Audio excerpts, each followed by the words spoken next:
Welcome once again, friends. So, let me read the quote for this evening, June 20th. Swami Kriyanandaji writes, Heartbreak can be overcome by offering oneself to God. In our realm of duality, life inflicts countless disappointments on everyone. Perfect bliss awaits you only in God. Accept pain as a corrective to mistaken directions in your life. If you live wholeheartedly for God, pain will keep you on the straight path that leads to Him. That is such a beautiful quote, such a practical one. Of course, as is all of Swamiji's quotes are very beautiful, some little bit more so, you might say practical and very universal. I remember when he was working on this book in Pune 2009. It's possible he worked in other places too, a little bit, because he used to travel. And I think towards the end of his life, he was always working on some of the other book. But this book, he was reworking. He had written it first, I think, as Do It Now. And he said it was okay, it was good. But then after a while, he was inspired to write it again, and he called it Do It Well. And then after a while, I think he said that he wanted to work on it again, and it became this present version, Living Wisely, Living Well. And I remember him telling a group of us with whom he was sharing these notes, he said, I finally nailed it. He said, this book has taken so much energy from me, but I can say now finally it has come to the point I am able to convey what I had set my intention to. And that is a very beautiful example. Actually, it's just striking me now as I'm sharing the story, that is it not true, friends, that before we accomplish anything in life, we first set our minds to it. And of course, who wouldn't set a perfect image in their mind? It's like people say, oh, I don't have money, but what's the harm in making golden castles in my mind? At least I can be a king, I can pretend I am one. And actually, by that visualization, many people end up in that state, because they are visualizing something. And if it's the right thing for us on the spiritual path, we should put all our energy in that direction to see it is accomplished. But it may have one version, then another version. And who knows, Kriyanandaji another time said that he wanted to write an important letter. It was a very important question that had been asked, and it was long, and he said, I worked and I reworked how many times? He said 50 times he worked on that letter till he was satisfied. The clarity, the simplicity we see in his words is the fruit. There's so much, I won't say labor, which it was, but so much intent went that naturally, with that kind of willingness, he was able to ultimately come to what would help people so universally. So again, and that should be a great direction for us too. It requires patience, but one by one, we keep saying, how can I do this better? I remember another time, he was saying, well, there was another monk. He was telling, a group, I think in Pune, he said there was a monk with master, and master would tell him, this event is coming. I'd like, a lot of people will come. Can you help with this? And you say, yes, sir, absolutely. I mean, all the monks, everybody who was especially in that core sangha, they were there to serve master, and they would say, absolutely. And he would go quickly, do something, and come back and say, sir, I did it.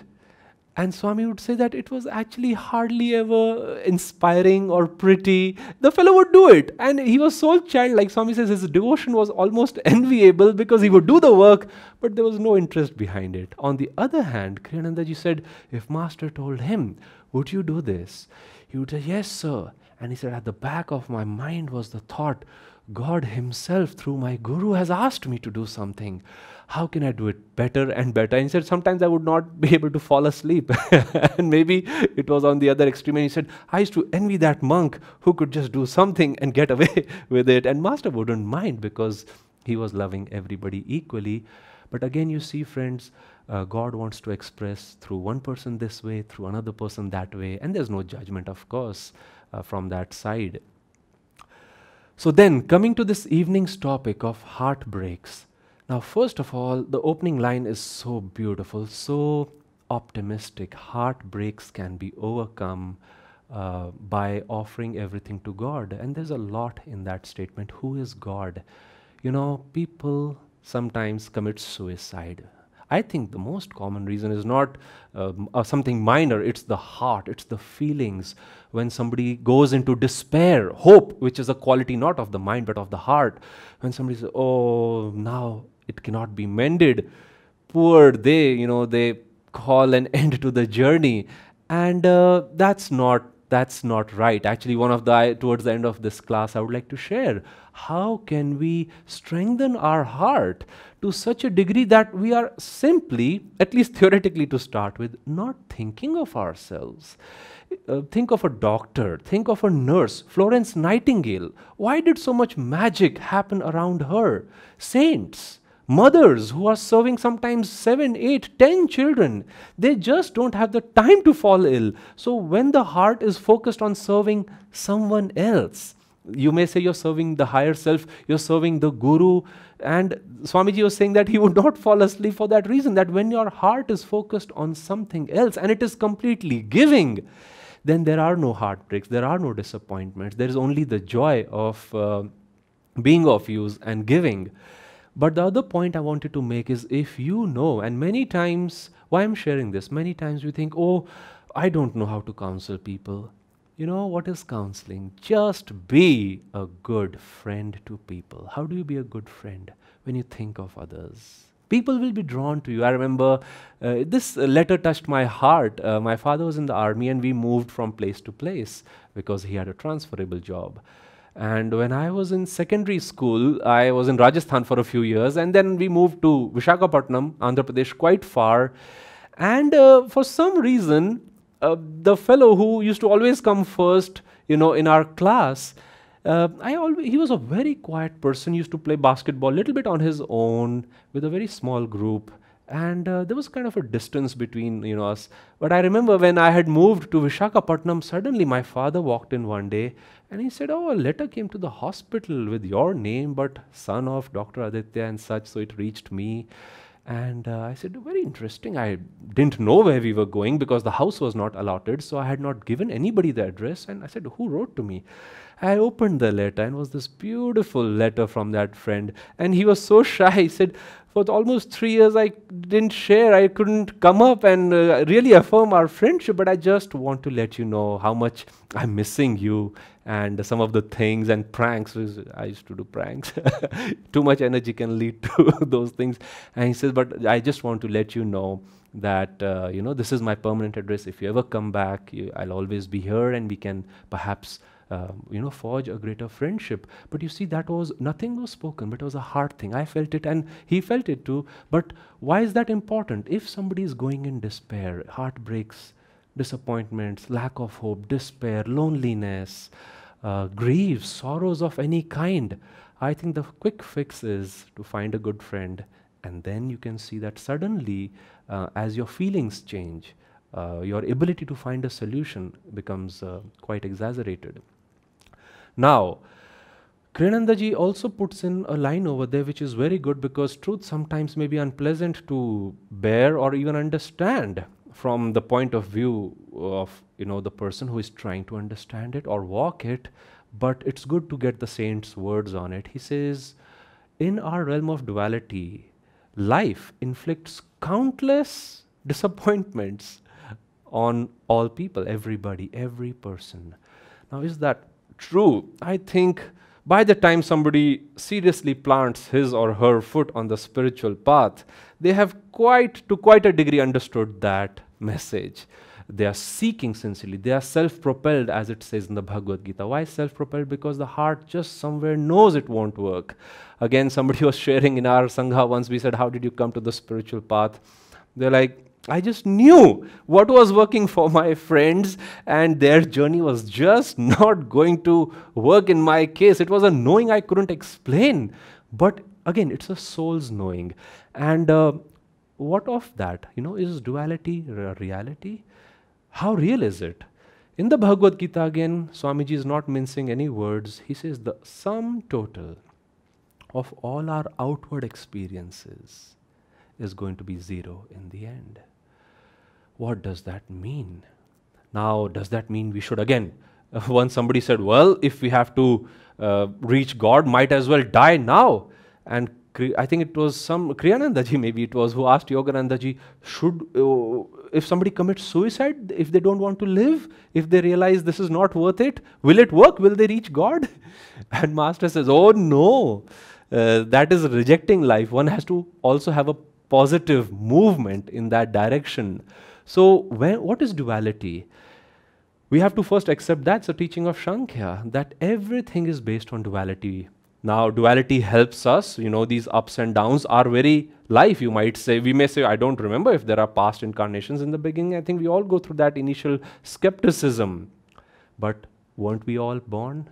Can anybody say they will avoid death? We inhale, we exhale. Universally, geographically, there's the sunrise, there's the sunset, up and down. People have now found the highest mountains. They also are discovering the deepest places.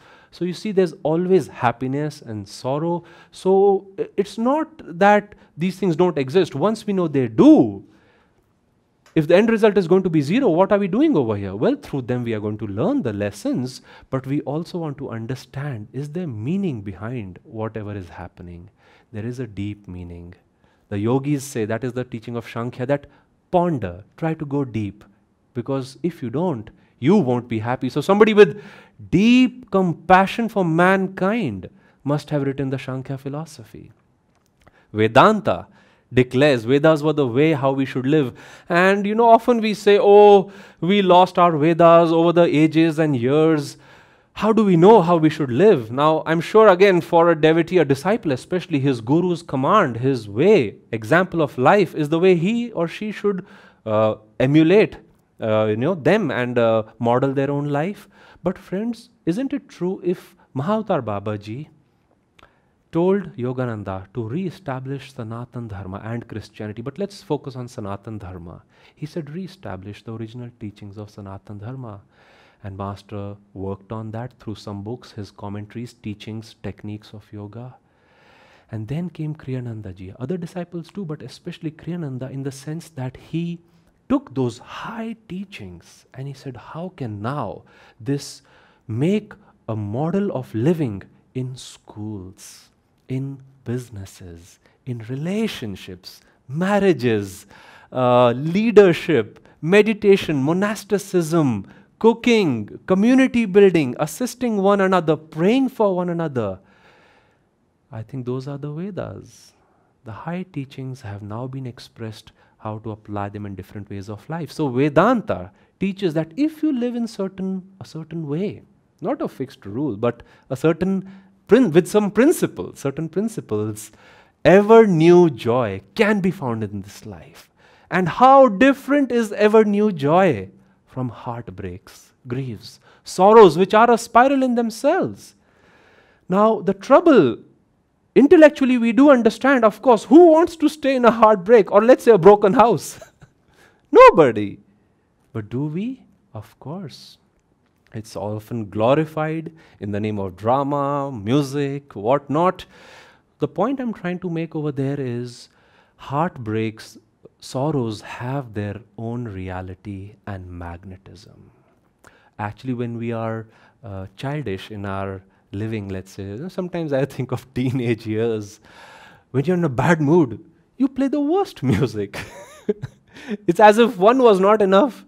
You need another outward, exponential effect of it, because it's like, you want to go deep and down into it.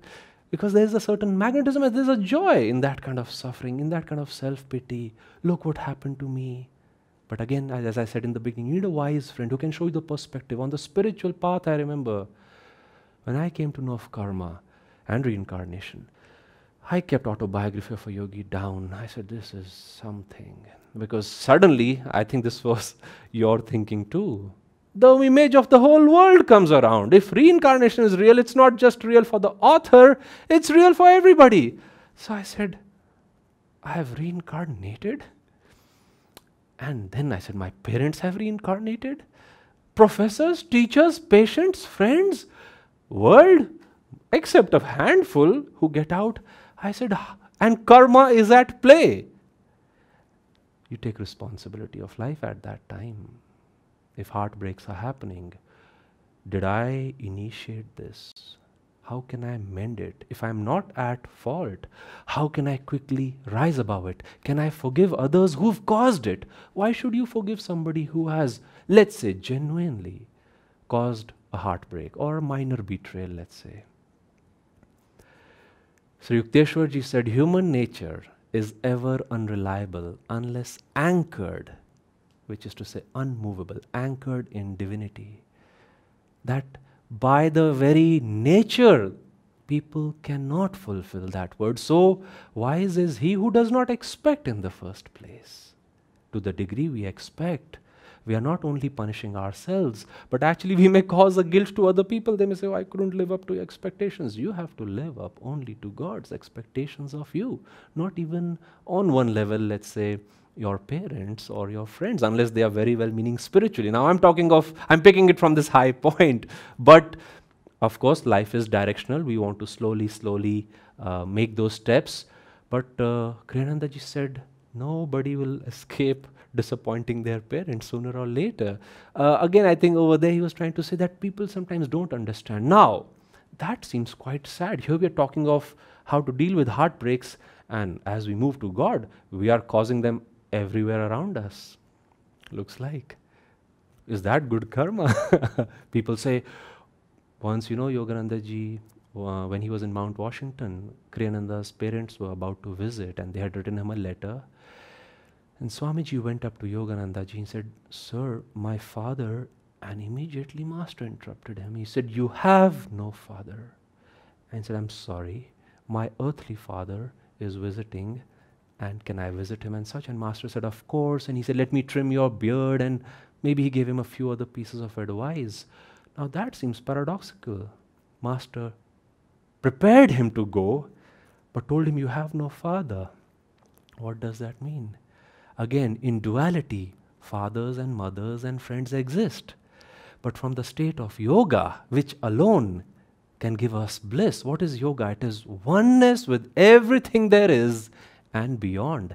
It is possible. It seems almost insane, but the Master says that is the only place where we are destined, where we should go. Once there, it's like a good morning, you wake up and you say, oh, that night, those good dreams and bad were just dreams. They have no reality. Why did God create that? We are not going to go in that direction. But God, from God come everything else. Actually, as we move ahead, we see that through our friends, relatives, parents, he whispers sometimes, oh, won't you stay back home? And you say, oh, it's God is testing you, Master said, through your relatives. So we have to know when to be firm, not emotional, firm, not cold.